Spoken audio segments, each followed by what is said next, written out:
Բարև ձեզ սիրելի հայրենակիցներ, եթերում քաղաքական խաչմերուկի առցանց առաջին հաղորդումն է եւ այսօր մեր հյուրն է Գեորգի Թումասյանը Թբիլիսիից։ Գեորգի Թումասյանը նախկինում եղել է Միացյալ Ազգերի կազմակերպության մեջ Վրաստանի երիտասարդականի ներկայացուցիչը եւ ինքը մշտապես շատ ակտիվ է հայ համայնքի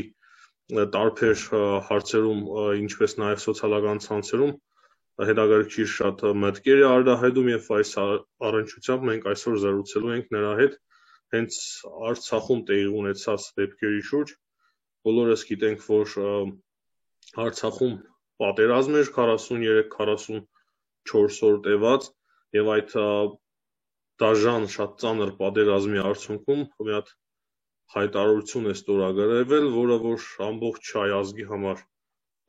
հաստատի անընդունելի է, սակայն պետք է մենք նաև հասկանանք, թե այդ փաստաթուղթը ինչ հնարավորություններ է մեզ տալիս, որպեսզի ապագայում կարողանանք Արցախի հարցում այնպիսի կարգավորման հասնել, որը կբխի հայկական կողմի շահերից։ Բարև ձեզ Գեորգի, ողջունում ենք ձեզ եւ շնորհակալություն ենք հայտնում, որ մեր հրավերը ընդունեցիք։ Եվ առաջի հարցս հենց այսպիսին է, այս դաժան ծանր մարտերից հետո ձեր կարծիքով ինչ անելիքներ ունի հայկական կողմը, սակայն նախքան դրան ինչ սխալներ է թույլ տվել հայկական կողմը, որ հանգել է այսպիսի ծանր իրավիճակի, երբ ստորագրվել է այսպիսի հայտարարություն, որը որ այդքան էլ կարելի ասել ձեռնտու չէ հայկական կողմին։ Բարև ձեզ։ Իհարկե շատ ծանր իրավիճակում է գտնվում այսօր Հայաստանը, Արցախը եւ ամբողջ Սփյուռքը, եւ մենք առաջին պետք է վերլուծենք, թե ինչ սխալներ է տեղի ունեցել, բայց միևնույն ժամանակ կարևոր է այն հարցադրումը, որը դուք դրեցիք, թե ինչպիսի ճանապարհներ կան այս վիճակից դուրս գալու։ Առաջին հերթին պետք է նշվի, որ մենք այս պատերազմը պարտվել ենք ոչ միայն 45 օրվա պատերազմի ընթացքում, այլ վերջի 30 տարվա ընթացքում։ Պարտված պատերազմը գալիս է հենց Բիշկեկի հայտարարությունից հրադադարի մասին, որով Արցախյան հարցը չլուծվեց։ Այն հաղթանակը, որը հայ ազգը տարել էր 90-ական թվականներին, ինքը չամրապնդվեց վերջնական լուծումով եւ մենք ունեցանք մի իրավիճակ, երբ 30 տարվա ընթացքում դիվանագիտական սեղանի վրա դրված էր մի տարբեր փուլերում եւ տարբեր ձևաչափերով քննարկվում էր տարբերակ, թե ինչպես է հետագայում լուծվելու այդ խնդիրը եւ մենք գիտենք, որ հենց այդ իշխանությունները, որոնք տարել են այս քննարկումները, բանակցությունները, արեցին ամեն ինչ, որ Արցախը չլինի ներկայացված ինչպես կողմ այդ բանակցություններում, որը առաջի սխալն էր, եւ մենք տեսանք, թե ինչպես Նիկոլ Փաշինյանը փորձեց այդ իրավիճակը փոխել, ասելով, որ ինքը լիազոր չէ Արցախի հայության անունից խոսելու, բայց դա իրեն չստացավ։ Երկրորդ հարցը կարևոր այն էր, որ ի սկզբանե քննարկվում էր 5+2 շրջանի տարածքների վերադարձ, այսպես ասած, բանակցությունների առաջի փուլում հենց եւ դրանից հետո հերակա ապագայում Արցախի հիմնահարցի քննարկում։ Այսինքն առանց կարգավիճակի, չի անորոշ։ Ադրբեջանի պահանջը այն էր, որ առանց կարգավիճակի այդ տարածքները հետ հանձնվեին։ Այո, այդ է խնդիրը, որ սկսած մադրիդյան սկզբունքներից, հետո արդեն կազանյան սկզբունքներով եւ Լավրովի պլանով, որը եղել է միջև Նիկոլ Փաշինյան, երեք այսպես ասած ֆորմատն էլ քննարկել է 7 տարածքի վերադարձը եւ Արցախի հիմնահարցի քննարկումը ապագայում առանց որևէ այսպես ասած գարանտիաների հայկական կողմին, թե ինչպիսի կլինի այդ որոշումը։ Իհարկե սա ձեռնտուր չէր հայկական կողմին եւ իհարկե հայկական կողմը չէր համաձայնվում սրան, բայց տեսեք, մենք ունենք նոր իրավիճակ այսօր, երբ Հայաստանի Հանրապետության վարչապետը ասաց, որ 2016 թվականի ապրիլյան պատերազմից հետո հայկական կողմի այն ժամանակվա իշխանությունները խոսք են տվել բանավոր, որ վերադարձնելու են այդ տարածքները որ չլինի պատերազմ։ Մենք գիտենք, որ Այսինքն խոսքը Ադրբեջանը 2016 թվականի մասին է, չէ՞։ Քարոզիա պատերազմին։ Այո։ Մենք գիտենք, որ Ադրբեջանը փոխել էր իրավիճակը եւ իրանք միշտ բարձրաձայնում են, որ եթե չեք ուզում նոր պատերազմ, այլ պետքա վերադարձնեք տարածքներ։ Ուրեմն իրավիճակը այնպեսին էր, որ հենց պատերազմ չսկսվելու հարցը կապված էր տարածքների վերադարձման հետ։ Խնդիրը այդտեղ այնն էր, որ իմ կարծիքով, իմ վերլուծությունով, նույնիսկ եթե 7 տարածքը վերադարձվեր Ադրբեջանին, այդ փուլում մենք նույնիսկ այդ իրավիճակում կունենայինք պատերազմ։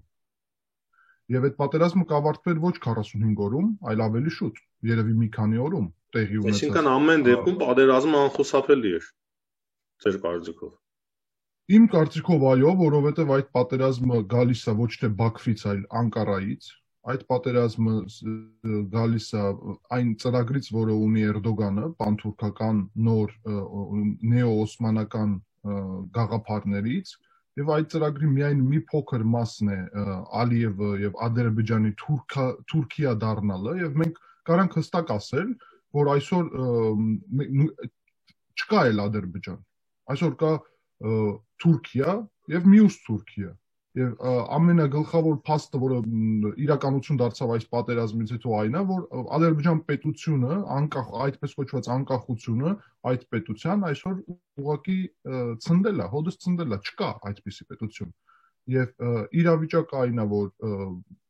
դե ֆակտո Թուրքիա դառնալով, իրանք ձգտում են դառնալ դե յուրե Թուրքիա։ Իրանք հայտարարությունները, որ իրանք մի ազգ եւ երկու պետություն են, գնում է այն կողմ, որ որևէ փուլում իրանք ուզում են դառնալ մեկ ազգ, մեկ պետություն։ Նույնիսկ մզգիթների վրա են արդեն ամրացնում թուրքական դրոշները, չնայած որ շեի եւ սունի են, տարբերություն կա կրոնական, բայց արդեն պարզ իրանց մզգիթների վրա երկու դրոշները կան, թե թուրքական, թե ադրբեջանական։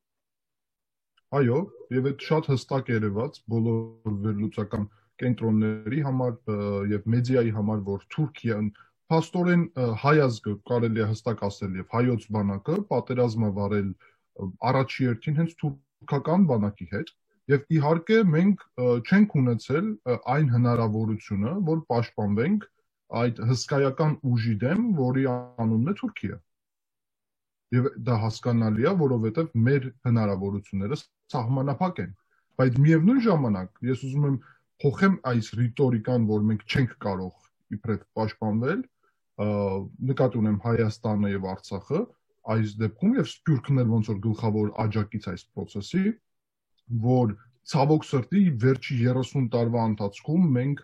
կորցրել ենք մեր բանակի մարտունակությունը։ Մենք կորցրել ենք այն հնարավորությունները, որը տվել էր պատերազմում հաղթանակը, որ ամրապնդվեինք եւ լինեինք հզոր, չեմ ուզում կոնկրետ պետությունների անուն տալ, բայց երկրագնդի վրա կան պետություններ, որոնք շատ փոքր քանակի ազգ են, բայց կարող են վարել այնպիսի պատերազմներ, պաշտպանվել հակառակորդից, որը շատ մեծ քանակով է։ Մենք այդ ուղղությունով չենք գնացել եւ փաստացի խնդիրը այն է, որ այն նույն մարդիկ, ով ամեն ինչ արեցին իրենց քաղաքականությունով, որ Հայաստանի տնտեսությունը, ռազմական արդյունաբերությունը, հայկական բանակի հնարավորությունները լինեն շատ սահմանափակ եւ Հայաստանի հարաբերություններն էլ հարևան պետությունների հետ, այսօր փորձում են պարազիտանալ այս իրավիճակից, մեր պարտությունից, ինչպես իրանք պարազիտացել են, շատ ճիշտ Ռուբեն Մեհրաբյանը ասաց, այս բառը իր բառերն եմ կրկնում, պարազիտացել են իր ժամանակ հաղթանակից եւ 30 տարի քանդեցին հայոց պետականությունը եւ այսօր ուզում են հետ գալ իշխանության։ Դա ձեր ասածը պարզ է, Գեորգի։ Սպառնալիքն է այսօր։ Ձեր ասածը բնական է, շատ պարզ է, մենք բոլորս էլ գիտենք, որ մոտ 20 տարի պետությունը թալանվել է եւ հիմնական արդյունքը, ինչ այսօր ունենք, դա կախված է այն 20 տարիների թալանված պետությունից։ Այնտեղից է գալիս հիմքերը, բայց այնուամենայնիվ իմ կարծիքով անշուշտ բոլոր պատերազմներում էլ այս պատերազմը եւս բացառություն չէ, եղել են բացթողումներ։ Ինչ բացթողումներ են եղել այս պատերազմում, այսինքն մեր կողմից, այս իշխանության կողմից։ Հասկանալի է, որ մեծ մասամբ այդ բացթողումը գալիս է այս 20 տարիների ընթացքում թալանված փողերից, որը որ թալանվել է բանակից եւ այլն։ բայց անշուշտ եղել են նաև այստեղ բացթողումներ, անհնար է որ բացթողումներ չլինեին այս ընթացքում։ Ես իմ կարծիքը ունեմ, բայց ուզում եմ որ դրա մասին եւս խոսենք, որ ավելի օբյեկտիվ ստացվի, այսինքն եթե հիմնական պատճառը, կրկնում եմ, այն է որ բանակը 20 տարիների ընթացքում թե բանակը, թե ժողովուրդը, թե պետությունը թալանվել է նախորդ իշխանության կողմից, բայց ներկայիս իշխանությունը եւս ինչ որ չափով պատասխանատվություն ունի բացթողումների առումով։ Իհարկե, անշուշտ, եւ մենք շատ բարձրաձայն պետք է խոսենք ներկայիս իշխանության բացթողումների մասին էլ, եւ այս բացթողումները շատ կարեւոր է որ մենք վերլուծենք եւ հասկանանք թե ինչու են տեղի ունեցել։ Առաջինը կապված է այն իրավիճակի հետ, որ ներկա իշխանությունները 2.5 տարվա ընթացքում չեն կարողացել փոխել համակարգը։ Համակարգը տարբեր իրողություններով, ուժային կառույցները, այդ թվում պաշտպանության նախարարությունը եւ ուրիշ նախարարությունները, արտաքին գործերի նախարարությունը եւ ուրիշ գլխավոր կառույցները համակարգային ձևով մնացել են այն նույն համակարգը, որը եղել է 2.5 տարի առաջ, մինչեւ այդպես կոչված հեղափոխություն, կամ էլ նույնիսկ կարելի ասել, որ հեղափոխություն չէ, այլ իշխանափոխություն, որովհետեւ որ լիներ հեղափոխություն, պետք է լիներ համակարգային փոփոխություններ, որը տեղի չի ունեցել։ Այո, եւ հաշվի առնելով այն, որ այդ համակարգը նույնն է մնացել, ես կարամ հստակ ասեմ, որ այդ համակարգը ձգտում է ամեն ձևով Նիկոլ Փաշինյանից ազատվել եւ վերադարձնել այն նույն համակարգը, որը մինչեւ այդ կար։ Եվ այդ համակարգը ներսից է պայքարում եւ այսօրվա այդ հեղափոխական իշխանության դեմ, որը իրականում չի կարողացել հասցնել հեղափոխությունը մինչեւ այն կետ, որ մենք ասենք դա հեղափոխություն է։ Դա միայն իշխանափոխություն ստացավ եւ մենք ունենք իրականում լիքը հարց տալու, թե ինչու այսպես եղավ։ Ինչ վերաբերվում է կոնկրետ խնդիրների պատերազմի ժամանակ, առաջինը այն է, որ հստակ պետք է հասկանալի լիներ, եթե մենք գնում ենք պատերազմային ճանապարհով պաշտպանվելու, որի հարցը վարչապետ Փաշինյանը խորհրդարանում այդ օրը դրեց եւ ասեց ինչ ենք անում, այո, այդ պետք է նախորոք որոշված լիներ։ Եվ եթե մենք գնալու ենք պաշտպանվելու ճանապարհով, հայազգը ոչ թե եւ Հայաստանի քաղաքացիները առաջի հերթին, Արցախի քաղաքացիները ոչ թե պատերազմը մեկնարկվելուց հետո պետք է սկսվեին պատրաստվել ինքնապաշտպանության համար, այլ նախորոք։ Դա տեղի չի ունեցել։ Զորահավաքը, զորակոչը, ընդհանուր ուրեմն մոբիլիզացիան պետական մակարդակով տեղի չի ունեցել։ Ռազմական դրության բոլոր այդ մեխանիզմները, որը ռազմական դրությունը տվել է, տեղի չի ունեցել։ Բայց ձեր կարծիքով դա միտումնավոր է տեղի ունեցել, թե բացթողումներ են տեղի ունեցել, ինչն է պատճառը, դա ենք ուզում հասկանալ։ Այս անկազմակերպվածությունը միտումնավոր է, թե որտեղից է գալիս ընդհանրապես։ Շատ կարևոր հարց է, պետք է հստակ արձանագրել, որ վարչապետը չի վարում պատերազմ։ Ոչ մի երկրում։ Եվ այն մարդիկ, ով վարում է պատերազմը, ով վարում է պատերազմի նախապատրաստության փուլում, ուրեմն բոլոր գործունեությունները, եւ հետո արդեն վարում է պատերազմը, իրանք են պատասխանատու կոնկրետ ուրեմն գործունեությունների համար։ Այս հարցերը ապագայի հարցերն են եւ ներկայի հարցերն են։ Պետք է քննարկվեն այս հարցերը, թե ինչու տեղի չի ունեցել, գուցե սխալներ է տեղի ունեցել որևէ անձանց կողմից, կամ ներքին դիվերսիա։ Կամ ներքին դիվերսիան կարող է լինի տարբեր պատճառներ, ինչպես քաղաքական պատճառների ներքին, այդպես էլ օտարի շահերը սպասարկելու պատճառով։ Եվ այսպես ձեր ասածից դուրս է գալիս, որ հին համակարգը մինչև օրս իշխանության մեջ է եւ նույնիսկ պատերազմի օրոք դիմադրում է իշխանությանը եւ ամեն ինչ արել է, որպեսզի այս իշխանությունը ձախողվի։ Դրա հստակ այդպես է դուրս գալիս, որ Արցախում շատերը այս իրավիճակում հույս ունեին, որ նախկին իշխանությունները կկարողանան վերադառնալ նույն այդ Արցախում վեկալել իշխանությունը իրանց ձեռը եւ դրանով հետո կկարողանան վերադարձնել իրանց իշխանությունը Հայաստանում եւ իհարկե այդ փորձերը եղել են եւ կան եւ մի փաստ կա ամենա հետաքրքիրը այստեղ երբ ԱԱԾ նախկին տնօրեն Արթուր Վանեցյանը, որը քաղաքականություն է մտել ինչով որ խախտել է համաշխարհային մասշտաբներով ստեղծված բոլոր նորմերը, որովհետև անվտանգության ծառայողները երբեք քաղաքականություն չեն մտնում, ինքը պետական դավաճանություն է իմ կարծիքով գործում այս քայլով ինչպես զինվորական բացառությամբ ՌԴ նախագահի ում Ռուսաստանի նախագահի բացառությամբ նա էլ նախկին անվտանգության աշխատակից է Խնդիրը այստեղ այն է, որ Արթուր Վանեցյանը, որը հայտարարում է, որ համակարգը չի ենթարկվում այսօր Նիկոլ Փաշինյանին, դուք տեսաք այդ հայտարարությունը երևի,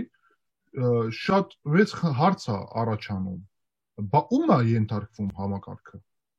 Լավ, չի ենթարկվում Նիկոլ Փաշինյանին, Արթուր Վանեցյանը ասում է, բա ում է ենթարկվում։ Եթե Հայաստանի Հանրապետության վարչապետին, որը այո, պարտվել է պատերազմում, բայց մենք միասին ենք բոլորս պարտվել, չի ենթարկվում իրան, բա ում է ենթարկվում։ Այս հարցին պատասխան չկա, որովհետև ում էլ ուզում է ենթարկվի, սա ոչ օրինական է, սա հակասահմանադրական է, եւ սա ոչ միայն դավաճանություն, այլ հանցագործություն է։ Եվ եթե Արթուր Վանեցյանը եւ ուրիշ այս համակարգը ապացուցում է սրանով, որ համակարգը Նիկոլ Փաշինյանին վարչապետին գործող չի ենթարկվում եւ չի ենթարկվել, մենք ունենք հենց այդ իրավիճակը, որի մասին որ ես խոսում եմ, որ տեղի է ունեցել ներքին համակարգային խնդիրներ։ Եվ այսօր մենք ունենք երկու ճանապարհ։ Մի ճանապարհը այն է, որով փորձեցին նոյեմբերի 9-ին այդ նախկին իշխանությունների այդ 17 այդպես ասած կուսակցության, որում իրականում չկա այդ 17 կուսակցությունը, այդ առանձին թեմա է, մի քանի այդտեղ ուժա միավորված միայն իրանք փորձել են նույնիսկ հարցակվել պետական ինստիտուտմարտություն։ Այսօր գլխավոր հարցը այն է, որ Նիկոլ Փաշինյանը դեռ շատ պարզաբանումներ եւ բացահայտումներ պետք է անի։ Շատ հարցերի պետք է պատասխանի առաջերտին հենց Նիկոլ Փաշինյանը, ինչպես Հայաստանի Հանրապետության վարչապետ։ Եվ մենք շատ հարցերի պատասխան պետք է լսենք եւ իմանանք, թե ինչու է այսպես տեղի ունեցել։ Բայց այստեղ էլի մի կարևոր հարց կա, որ նույնիսկ այս նոր այս 17 կուսակցությունը, որը այսօր փորձում է գալ իշխանության, իրանք շատ հետաքրքիր բան են ասում, որ իրենք չեն պատրաստվում փոխել այդ հայտարարությունը։ Ես ուզում եմ հստակ ասել, որ արեք չկոչենք դա պայմանագիր եւ երբեք չկոչենք հաստատուղթ, դա միայն հայտարարություն է, որը ըստ Հայաստանի Հանրապետության սահմանադրության չունի իրավական ուժ, որովհետեւ Հայաստանի Հանրապետությունը ի տարբերություն Ռուսաստանի եւ Ադրբեջանի նախագահական պետություն չէ, այլ ուրեմն խորհրդարանական պետություն է եւ եթե վարչապետը կայացնում է այսպիսի որոշում, անպայման պետք է խորհրդարանը ընդունի այս որոշումը, անցնի սահմանադրական այս մեխանիզմները։ Ուրեմն այդ հայտարարությունը, որը շատ քիչ լեգիտիմացիա ունի հայկական կողմով, սահմանադրական ուղղությունով, ինքը նույնիսկ այս 17 կուսակցություն չեն պատրաստվում խախտել կամ չեն պատրաստվում չեղարկել այդ Դե ամեն ինչ պարզ է, Գեորգի, գիտեք ինչ, հիմա բավականին խառնաշփոթությունը մեծ է Երևանում եւ չէի ուզենա, որ մենք էլ այստեղից ավելացնենք այդ տարաձայնությունները, միշտ էլ փորձել ենք կոչանել, որպեսզի խաղաղ մթնոլորտում այս ամենը կարգավորվի, այս վեճերը։ Երկու կողմից էլ ի վերջո հայեր են, ճիշտ է, տարբեր հայացքներով, հագատիր հայացքներով, կան հներ, կան նորեր եւ այլն, բայց ամեն դեպքում հայեր են եւ եթե այս տարաձայնությունները խորանան եւ Աստված մի արածե գնանք դեպի քաղաքացիական պատերազմ, դա Հայաստանի կորզանումը կլինի վերջնական։ Դրա համար շատ խելացի պետք է մենք լինենք եւ հիմա արի խոսենք թե որպես ընդհանուր որպես հայ ազգ, չեմ ասում որպես իշխանություն, ընդդիմությունը, դա պարզ է։ Ինչ պետք է անենք մենք բոլորս, թե Հայաստանում, թե Սփյուռքում, որպեսզի այս իրավիճակից դուրս գանք եւ ինչ ելքեր կան այսօրվա օրը, որպեսզի Արցախը ճանաչվի միջազգային հանրության կողմից ու լուծվի Արցախի անվտանգության հարցը վերջո։ Բանակը նորից 0-ից կարելի ասել ձևավորվի կազմավորվի, քանի որ մենք տեսանք, որ այդ հին սովետական ոճի բանակ այլևս արդյունավետ չէ։ Եթե Թուրքիան չմիջամտեր, հնարավոր է մենք հասնեինք արդյունքի, եթե Իսրայելը չմիջամտեր իր անօդաչու թռչող սարքերով, որը որ մեծապես փոխեց իրավիճակը, բայց մենք այսօր ունենք ինչ ունենք, եւ այսօր մեզ պետք է ունենալ նոր ստանդարտների բանակ, որը որ սովետական բանակից կվերցնի լավը, ինչպես նաև ՆԱՏՕ-ի բանակից, որպեսզի ավելի մոբիլ լինեն խմբերը, որպեսզի ավելի մարտունակ լինի բանակը։ Այս առումով ինչ կասեք, Արցախի ճանաչում եւ անվտանգության հարց, ինչ պետք է անենք ազգովի։ Այո։ Ուրեմն ինչ վերաբերվում է Արցախի ճանաչմանը, իմ կարծիքով շատ կարևոր փուլ է այսօր սկսվում, երբ առաջին Արցախի տարածքային ամբողջականության հարցն է քննարկվելու եւ դրվելու։ Որովհետեւ Արցախի մասին է խոսքը։ Ճիշտ է, մենք ունենք ուրեմն Արցախ մինչև սեպտեմբերի 27 եւ ունենք Լղիմի տարածք։ Ես այստեղ խոսում եմ հիմա Լղիմի տարածքի մասին եւ նկատի ունեմ իհարկե հարավային մասը Լղիմի, Շուշին, Հադրութը եւ մնացած այդ մասերը, որը հենց այդ Լղիմի տարածքն է եւ այդ հարցերը գտնվում է օկուպացիայի տակ հիմա։ Այո, ինքը գտնվում է այսօր օկուպացիայի տակ եւ Ֆրանսիան, ուրիշ կողմերը ակտիվորեն բարձրացնում են այդ խնդիրը եւ այդ խնդիրը քննարկվելու է ԵՀԿ Մինսկի խմբի եռանախագահության ներքո։ Իմ կարծիքով, ինչպես դիվանագիտական ուղղությունով եմ ուզում խոսել, կարևոր է որ հարցը վերադառնա հենց ԵՀԿ Մինսկի խմբի եռանախագահության ներքո, չմնա միայն մի անդամ պետության, ուրեմն այդ եռանախագահության տիրապետման տակ, որովհետև մենք այդտեղ հնարավորություն կունենանք ամբողջ միջազգային հանրությունը ներգրավել եւ կարող է սեպտեմբերի 27 եւ որը եղել է առաջի օրվանից։ Առաջինը, որ Լղիմի տարածքի տարածքում եւ հայերը որտեղ որ ապրել են, ամենտեղ պետք է վերադառնան։ Այդ մեր գլխավոր ուրեմն թեման պետք է լինի այսօր։ Բացի այն հարցերից, որը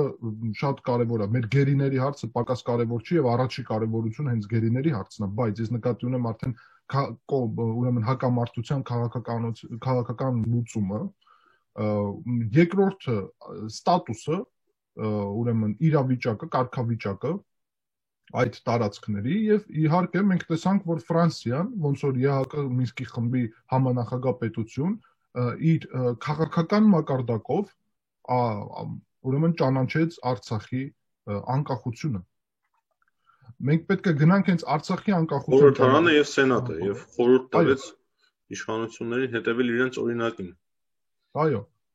Իհարկե, մենք կարող ենք հասկանալ, թե ինչու է Ֆրանսիան պատրաստ չէ մենակով այդ ճանաչումը ուրեմն ամրապնդել, որովհետեւ մի պետություն իհարկե բավական չէ, բայց մենք ունենք տարբեր օրինակներ աշխարհում, երբ պակետային ճանաչումը տեղի ունեցել եւ մենք պետք է ձգտենք այդ ուղղությունով, որ պակետային պետությունների մի շարք ճանաչի Արցախի անկախությունը եւ դրա հիմքը իհարկե դրած է։ Ես կարծում եմ, որ հնարավորություն կա նույնիսկ Հայաստանի Հանրապետությունը այսօր կարողանա եւ ճանաչի Արցախի Հանրապետությունը։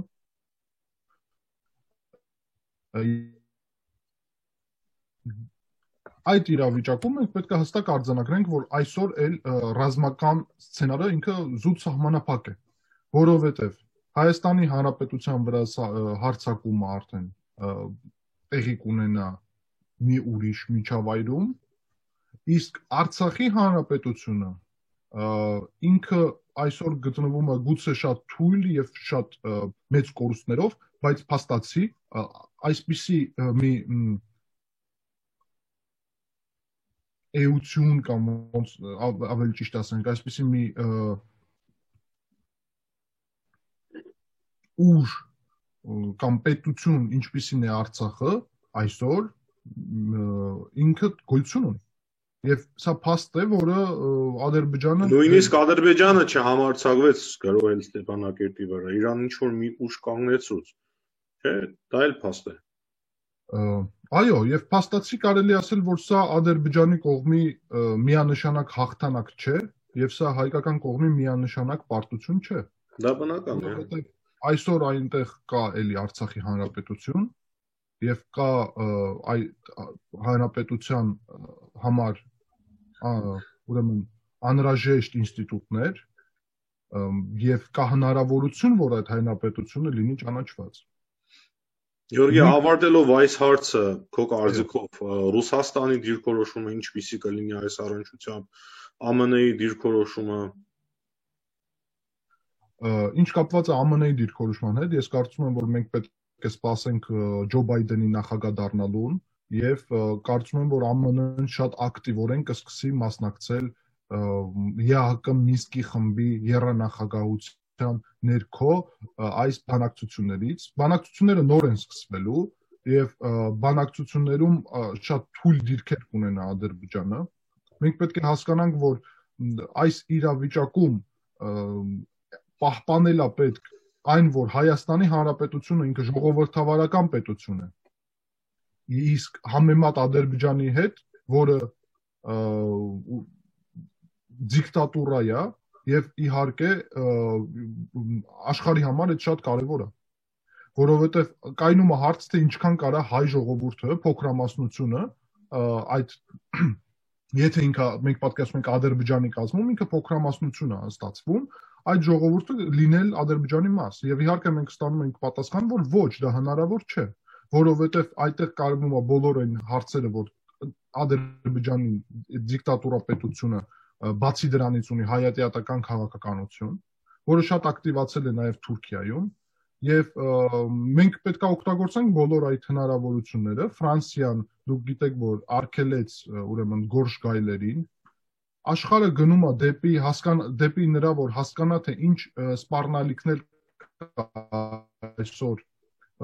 այդ թուրքական քաղաքականությունից։ Ֆրանսիան եւ ԱՄՆ-ն շատ կարեւոր դեր կարան խաղալ եւ աջակցել մեզ։ Ինչ վերաբերվում է Ռուսաստանին, այո, Ռուսաստանի խաղաղապահ զորքերը իհարկե այսօր կարողանում են տեղում ապահովել Արցախի անվտանգությունը։ Մենք ունենք մի ժամանակ, սահմանափակ ժամանակ, որում դա հնարավոր է, եւ մենք հասկանում ենք, որ այսուհետև հարձակումը արդեն տեղի կունենա ռուս խաղապահների վրա, եթե տեղի ունենա, այլ ոչ թե զուտ հայկական կողմի վրա։ Եվ իհարկե սահմանափակ է նույնիսկ Ադրբեջանի այսօրվա քայլերը։ Իրանք դուք գիտեք, որ պաշտոնական ձևով ներգրավեցին Թուրքիայի ներկայացուցիչներին, պետական ուրեմն ռազմական իրանց պետություն, եւ մենք այսօր ունենք Արցախում իրավիճակ, երբ այնտեղ գտնվում են ադրբեջանցի զինվորականներ, հայ զինվորականներ, ռուս եւ թուրքական։ Իրականում խնդիրը լիներ, եթե միայն այնտեղ ադրբեջանցի զինվորականներ լինեին։ Միայն այդ տարբերակում էր խնդիրը լուծվում։ Գյորգի, քանի որ մեր ժամանակը սահմանափակ է, ուզում եմ անդրադառնանք նաև Վրաստանին։ Ինչ ազդեցություն ունեցավ պատերազմը Վրաստանի վրա եւ այսօրվա այս նոր իրողությունը, որ ունենք մենք, ինչ ազդեցություն կունենա հայ-վրացական հարաբերությունների վրա եւ ընդհանրապես Վրաստանի վրա տարածաշրջանում, ինչ ազդեցություն կունենա։ Իհարկե Թուրքիայի հզորացումը եւ այս պանթուրքական ուժերի հզորացումը շատ մեծ սպառնալիք է ներկայացնում Վրաստանի համար, բայց Վրաստանը դուք գիտեք, որ փորձում է բալանսի ձևով պահպանել իր դիրքերը այս տարածաշրջանում, որովհետեւ Վրաստանը այնպես էլ սահմանափակ ռեսուրսներ ունի, ինչպես Հայաստանը, որ կարողանա ինքնիշխան քաղաքականություն վարել։ Հայաստանի հետ համեմատ Վրաստանը նույնիսկ այսօր չունի ռազմական դաշնակից եւ ռազմական անվտանգության ապահով պետություն։ Եվ այդ է գլխավոր հարցը, որ այսօր դրված է Վրաստանում, թե ով է Վրաստանի գլխավոր դաշնակիցը,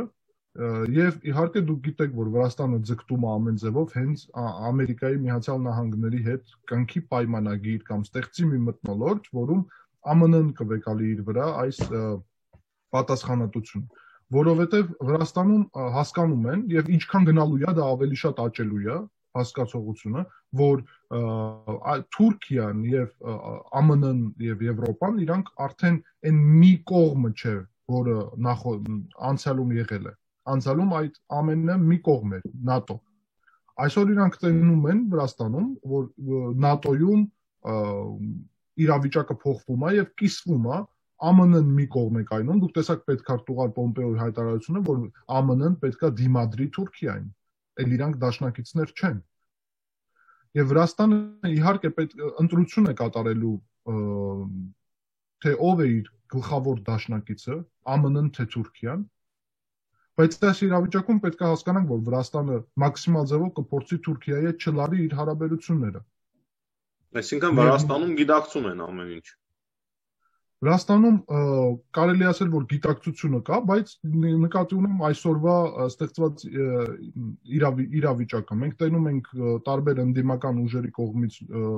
այդ թվում ձգտում, որ փոխեն իրավիճակը եւ կարելի ասել, որ Միացյալ ազգային շարժում կուսակցությունը իր ղեկավարով հստակ պրո-թուրքական դիրքորոշում է դնում, որով մենք կարծում ենք, իմ կարծիքն է, որ իր այդ դիրքորոշումը եւ ցանկությունը վերադառնալ իշխանության կարող է ստեղծի իրավիճակ, երբ Վրաստանը թուրքական ուղղությունը ընտրի պրո-ամերիկյանի փոխարեն։ Այդ է խնդիրը, որը իհարկե հնարավոր է, բայց միևնույն ժամանակ մեծամասնությունը վրացական քաղաքական էլիտայի հասկանում է, որ իրանց ապագան եւ միշտ էլ եղել է, իրանց ապագան Ամերիկայում եւ մեր ապագան, Վրաստանի քաղաքացիների ապագան Ամերիկայում եւ Եվրոպայում է եւ մեր դաշնակիցները այնտեղ են, մինչեւ Թուրքիան այդ ուղղությունով էր զարգանում, իհարկե Թուրքիան էլ կարար Վրաստանի համար լինել հարևան, լավ հարևան պետություն, որի հետ զարգացնում էր հարաբերությունները, բայց մենք գիտենք, որ Էրդոգանը լրիվ փոխեց այդ քաղաքականությունը եւ մոտեցումը եւ հակառակ ուղղությունն է ընտրել։ Այդ իսկ պատճառով Վրաստանը կլինի շատ կարեւոր հարցի դեմ ապագայում, թե ինչ ընտրություն է կատարում ուրեմն Ամերիկա, Եվրոպայի եւ Թուրքիայի միջեւ։ Շատ լավ, Գյորգի, շատ հետաքրքիր զրույց ստացավ, կարծեմ։ Շնորհակալություն ենք հայտնում, որ չամերժեցիք մեր հրավերը եւ մասնակցեցիք մեր հաղորդմանը եւ մեր հայրենակիցներին հիշեցնենք, որ սա Քաղաքական խաչմերուկի առաջին առցանց հաղորդումն էր, կհանդիպենք կրկին մեր եթերում հաջորդ եթերների ժամանակ։ Շնորհակալություն, Գյորգի։ Շնորհակալ